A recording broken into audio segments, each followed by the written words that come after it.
आज का हमारा टॉपिक है टर्मिनेशन ऑफ एजेंसी, जो कि लास्ट के हमारे टॉपिक से कंटिन्यू करते हैं। कंटिन्यूएशन में ये टॉपिक को मैंने बढ़ाया है।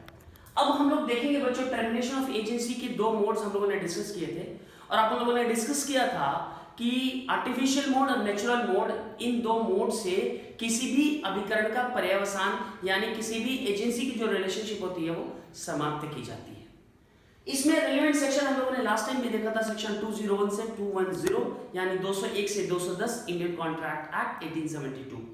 Again I am telling you all, just keep your bare act with you while watching this video, and after that we will go to start now artificial mode of termination. Artificial mode of termination सबसे पहला और popular mode है by contract. By contract का मतलब क्या है बच्चों?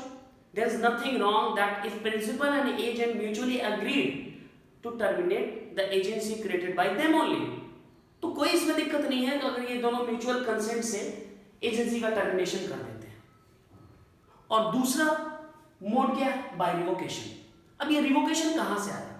Revocation आप लोग देखोगे सेक्शन 201 हमने लिखा है बच्चों। सेक्शन 201 इंडियन कॉन्ट्रैक्ट एक्ट में different modes termination of agency के डिस्कस किए गए हैं। कुछ आर्टिफिशियल है और कुछ क्या कहते हैं, नेचुरल है। तो अब आर्टिफिशियल मतलब क्या? आर्टिफिशियल मतलब कृत्रिम, मतलब कि bye act of the parties, nothing more than that. Parties आपस में कुछ ऐसा कार्य करते हैं जिसकी वजह से वो एजेंसी अभिकरण समाप्त हो जाती है। The relationship of agency comes to an end. तो अब हम लोगों ने देखा कि सेक्शन 201 है, principal is empowered. Principal is empowered means what? Section 201 empower the principal to revoke the authority which he has given to his agent. Simple phenomena. हमने आपको कोई प्राधिकार दिया था, I being a principal, you being my agent, और हमने उसको revoke कर लिया कि no, you will not do furthermore the given assignment by me. तो एक सामान्य तौर से हमने अपनी अथॉरिटी को रिवोक कर लिया। थोड़ा सा फ्लैशबैक में जाओ लास्ट वीडियो में बच्चों, you will remember how, when, how, तीन कीवर्ड्स हम लोगों ने निकाले थे। How, when, how. हाउ का मतलब कैसे, तो वही हाउ का आंसर है बाय रिवोकेशन। उसके बाद क्या है कीवर्ड्स? व्हेन। तो यहां देखो हमने लिखा है बट व्हेन। रिवोकेशन तो कर सकता है प्रिंसिपल, बट कब करेगा? तो इसका आंसर सेक्शन 203 देता है। क्या कहता है? Eight any time. Eight any time मतलब क्या? एट एनी टाइम मतलब क्या? जब चाहे तब कर दे? No, there is a rider in this section। तो हम लोग सेक्शन 203 देखेंगे बच्चों। सेक्शन 203 क्या कहता है? सेक्शन 203 बच्चों revocation of agency, relationship of agency को वो बताता है कि कब हम रिवोक कर सकते हैं। तो सेक्शन 203 हम रीड करेंगे हम, और उसमें देखेंगे क्या लिखा है। The principal may save as is otherwise provided by the last preceding section. तो लास्ट प्रीसीडिंग सेक्शन को सेव करते हुए, तो बच्चों लास्ट प्रीसीडिंग सेक्शन जो है उसको आप अभी भूल जाओ। लास्ट प्रीसीडिंग सेक्शन आपका एजेंसी कपल्ड विद इंटरेस्ट की बात करता है, सेक्शन 202, और सेक्शन 202 और सेक्शन 204 में कुछ इलस्ट्रेशन दिए हुए हैं जो कि इररिवोकेबल एजेंसी है, जिसको हम लोग अलग टॉपिक में देखेंगे। जो ऐसी एजेंसी जिसे रिवोक ना किया जा सके, इररिवोकेबल एजेंसी उसे कहते हैं। तो वो हम लोग फर्दर एक छोटा सा वीडियो बना के मैं आपको अपलोड कर दूंगा, डोंट वरी अबाउट दैट। अभी हम लोग रिवोकेशन पे चलते हैं। तो आगे कहता है कि द प्रिंसिपल में, वो उतना सेक्शन छोड़ देना, revoke the authority given to his agent at any time before the authority has been exercised so as to bind the principal. मतलब अथॉरिटी, प्राधिकार का इस्तेमाल नहीं किया। जैसे हिंदी में पढ़ लो कि कह रहा है कि मालिक अपने अभिकर्ता को दिए गए प्राधिकार का प्रतिसंहरण उसके ऐसे उपयोग किए जाने के पूर्व कि मालिक आबद्ध हो जाए किसी भी समय कर सकता है। What does this mean? It means कि अथॉरिटी दी गई है और अथॉरिटी एक्सरसाइज करने के जस्ट पहले किसी भी समय प्रिंसिपल अथॉरिटी को रिवोक कर सकता है। इसका दूसरा पहलू क्या हुआ? इसका दूसरा पहलू ये हुआ कि फ्यूचर ट्रांजैक्शंस के लिए अथॉरिटी का रिवोकेशन हो सकता है, लेकिन एक्सरसाइज्ड असाइनमेंट के लिए जो अथॉरिटी एक्सरसाइज कर ली गई है उसके लिए रिवोकेशन की कोई व्यवस्था नहीं।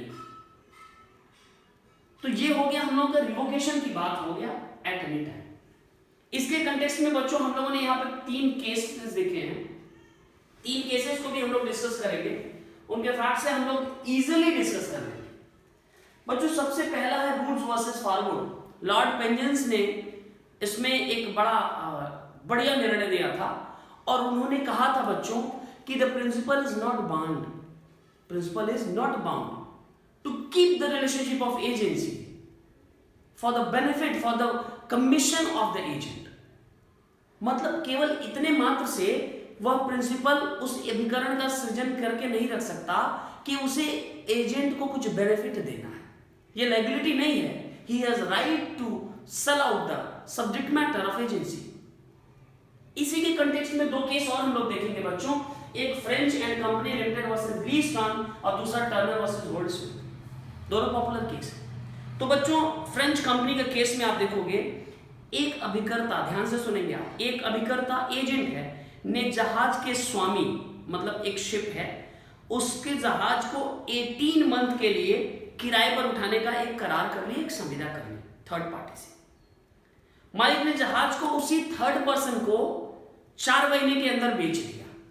अब ध्यान दो कि 4 महीने के अंदर उसने इसको बेच दिया। करार एग्रीमेंट कितने का हुआ था, कॉन्ट्रैक्ट 18 महीने का हुआ था और उसने 4 महीने में इस चीज को बेच दिया। तो अब 4 महीने में उसी पक्षकार को बेच दिया जिसके साथ एजेंट ने कॉन्ट्रैक्चुअल रिलेशनशिप में प्रिंसिपल को एंटर कराया था। तो अब एंटर कराया था तो उसे बेच दिया। तो अब जो हुआ अभिकरण क्या हुआ, अभिकरण का सब्जेक्ट मैटर क्या हुआ, वो सेल का सब्जेक्ट मैटर बन गया और वो प्रिंसिपल से थर्ड पार्टी के पास चला गया उसकी title.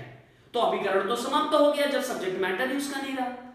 When subject matter is not over there, then relationship of agency कहाँ रह गई।